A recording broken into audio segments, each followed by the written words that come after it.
Hello SLAPAFISH community, welcome back to another World of Tanks console video. So in this video, I'm going to be driving the T110E4, which is a tier 10 American turreted tank destroyer. And also, this is my third match ever in the tank.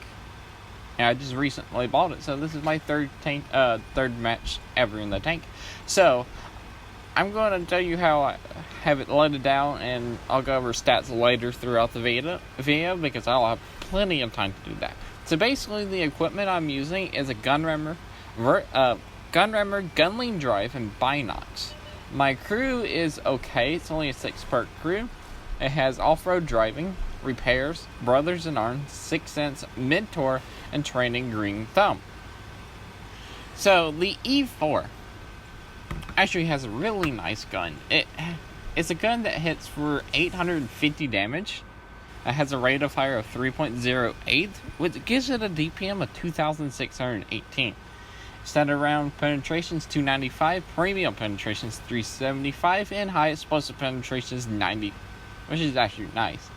Accuracy is 0.37, aim time is 2.9, and it carries 27 shells, so it gets a potential damage of 22,950, which that is a lot. So you can carry a good amount of any shell you want to type on this tank. And I just hit that Death Star for 687, really low rolled right there. Lowest you can actually roll on this tank is 638, so really got really close. I also do want to talk about the gun depression, gun elevation in this tank.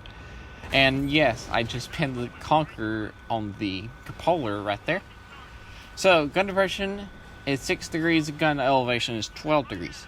Now, the Conqueror, I shot him in the cupola, and more than like, so right here, there's a rock open. I didn't know there was an opening in this rock, so I was like, okay, if I can just shoot somebody through this rock, when they pop up, they don't have any shots on my cupola, which I know, which is pretty weak because I like to shoot it too. And now I'm going to put another shot into the Conqueror if I can actually hit the shot. It's my only problem. So, at the time, I didn't know you could actually overmatch the roof of the Conqueror because it's 50 millimeters thick, and you need 150 caliber gun to like overmatch the Conqueror's turret. And I just set the Death Star on fire. I actually knew where to hit it to set it on fire. So yeah, didn't know at the time that you could just overmatch with the E4's gun. Well, now I do. So basically I just overmatched the top of the roof Conqueror. I was just trying to pin its little cupola, which is only 114 millimeters thick, but it's pretty slanted. And there's some flat points on the cupola, but they're really hard to hit. So right now, I'm going to try to defend the base. I really thought the IS-7 was going to go out the way I was going, so I was going to go down the valley line. But he decided to go down the valley line, and I decided to go this way. And I seen an AMX CDC, which I really wanted to just load a high explosive round and just one-shot him. But nope, the AMX CDC was behind a hill, and the Andre the Giant was out there. So I was like, oh, okay, hit the Andre for the Giant for like 300, 400, maybe pin on the back of his tank. No, I completely missed, and that was splash damage. I did 91 damage in splash damage. So there's a Stone Cold out there. This is actually going to be a really nice shot if I can actually hit it, and I hit it. 838 damage. So the view range of this tank is 400, signal range is 750, and you also have 1,950 hit points. Thought I'd throw that out there. Now the speed of this tank is, you go 34 forward and 12 backwards, and you have a power to weight ratio of 14.44, which is okay. Not the best, but okay. Your track rotation speed is 26 degrees a second, and your turret rotation speed is 32 degrees a second. So, And look, there's the AMX CD and CDC, and we low rolled on the CDC for 684. Now, a lot of people like to play this as a heavy tank because of the armor this tank actually has, and the big gun, and it kind of does feel like a heavy tank, especially the armor. Oh wait, I was wrong. I was looking at the stats of the Conquer. Whoops. For the view range, mobility, and stuff like that. Let me actually tell you the things. Yeah. So, the E4 has 390 meter view range, 745 signal range, 2,000 hit points. Its engine power is 13.67. Well, that's horsepower per ton. It goes 35 and reverses at 10. Your track rotation is 26 degrees a second, and your turret rotation speed is 18 degrees a second. So right now, we've been losing for a while now. And I'm just trying to help out this 48 pattern. I think it's a 48 pattern. It might be M60. Just trying to help out these guys. Just trying to win this game. Because it is right now a 3v6. And I'm kind of worried about the IS-7 because it's going up against two tanks. And I look behind me and it's like, oh, okay. IS-7's got that. So I really want to take out this Andre the Giant really quick. And Frey put 2 shots into Andre the Giant and he's almost dead. We need one more shot and hopefully it doesn't low roll on him. And the IS-7 managed to take out the Kampfpanzer 50T and the E50.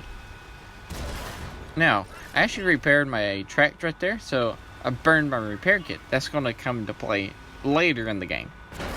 And the Tusk managed to knock out my gunner. So I'm thinking, it's like, okay, should I shoot the Tusk or should I shoot the Andre? But Tusk ran away. So I'm like, okay, let me just rush down here and shoot Andre the Giant, and boom, he's dead. So like I was saying, a lot of people like this tank for the armor of this tank. So the E4 turret armor actually has 203 at the front, 152 at the side, and 152 at the back, which is actually pretty nice. Now, the E4 actually has like a boat-shaped hull armor, so the hull armor on the front ranges from 260 to 180. So it's really good armor at the front, except for your lower plate, which is 120, which can be easily pinned, but also trolley at the same time. Your side armor is 76, and your rear armor is 38. So high explosive from the Tusk will definitely pin me, which will do about 900. If he's lucky, will one-shot me.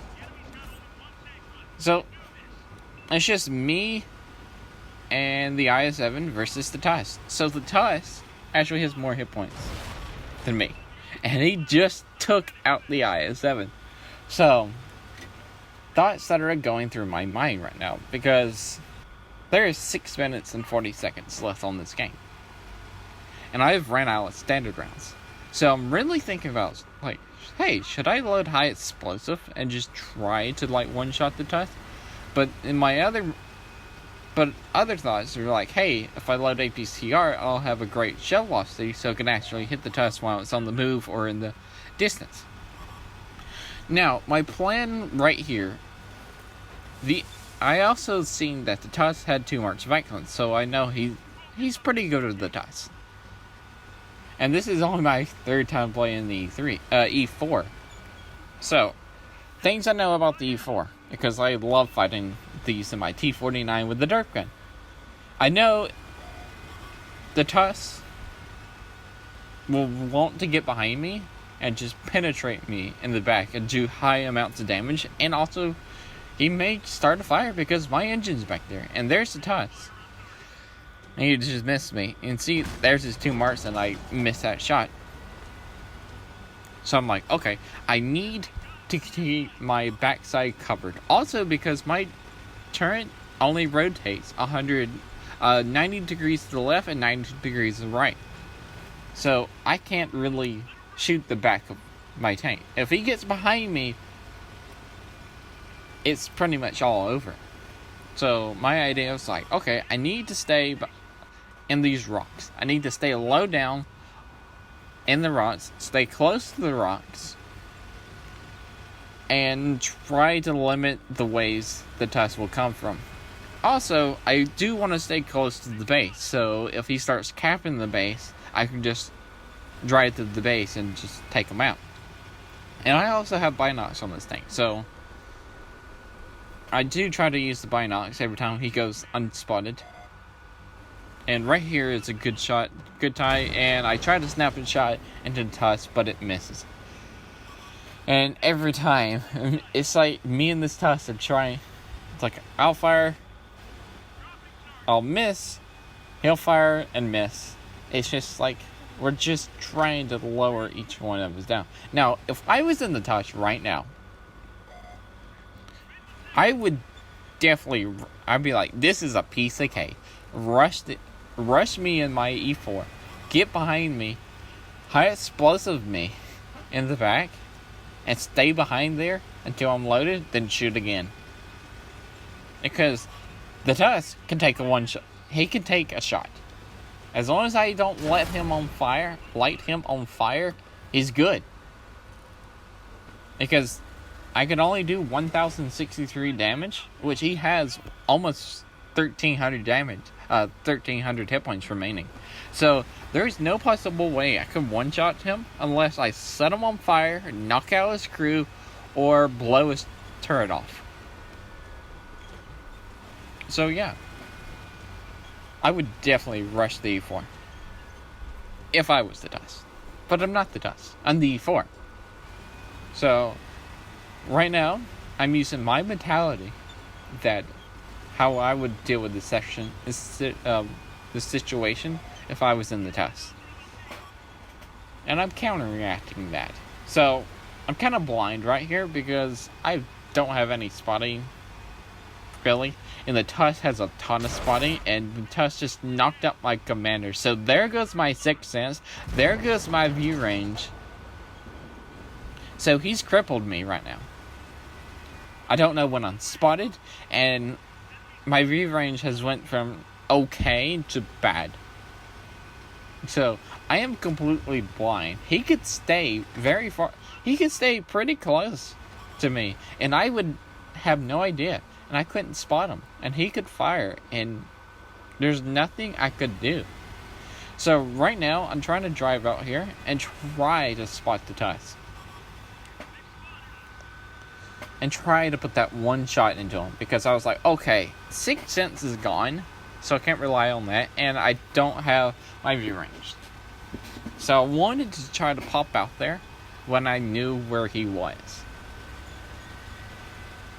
So then I fell back. I was like, okay, this is too dangerous, because he could definitely get behind me and just one-shot me. There's a minute and 45 seconds left on the game, so we don't know. The only ways, since the number is tied up, 14-14, and there's the tusk, try to put a shot into me. But yeah, it is 14-14. We have no idea who's going to win. We don't know if it's going to draw. We don't know what's going to happen. All we know is that if one of us dies, the other one will win. That's it. So right here, I'm like, okay, I really want to take out this tusk. And I just try to snapshot in the tusk. So right here, I see the tusk coming. I'm like, oh crap, it's done. I'm like, I'm not even close to the rocks. But right here, see what I'm talking about? The turret. But I do know how to transverse my turret. I know how to play like turretless TDs and tanks that have slow turret rotation. I know how to play it. So I can play it. Right now, I'm definitely in one shot, because I'm like, okay, all he's got to do is just fire and I'm dead. And he's running out of time. I'm running out of time. He's running out of time. We got 23 seconds left on this match. I'm like, every time he looks at the back of my tank, I'm like, it's done. But I do finally manage to put a shot into the tusk for 807 damage. I'm like, okay, this tusk, is he playing with me? Is he trying to just try to get the perfect shot? I'm going off the thing where he's just trying to get the perfect shot. So I'm trying to angle. I'm trying to move the back of my tank so he won't be able to penetrate the back of my tank. It'll be hard for him. That's what I was trying to do right there. So yeah, turns out we got a victory because we caused the most destruction. Our team caused the most destruction. I don't know what the total numbers were, but hey, I'll take it. So this is actually my highest damage game ever now. It's 9,495 damage. My second highest, the game that before this one that had the highest was in my T57 Heavy on Himmelsdorf 2 years ago and did 9,300 damage.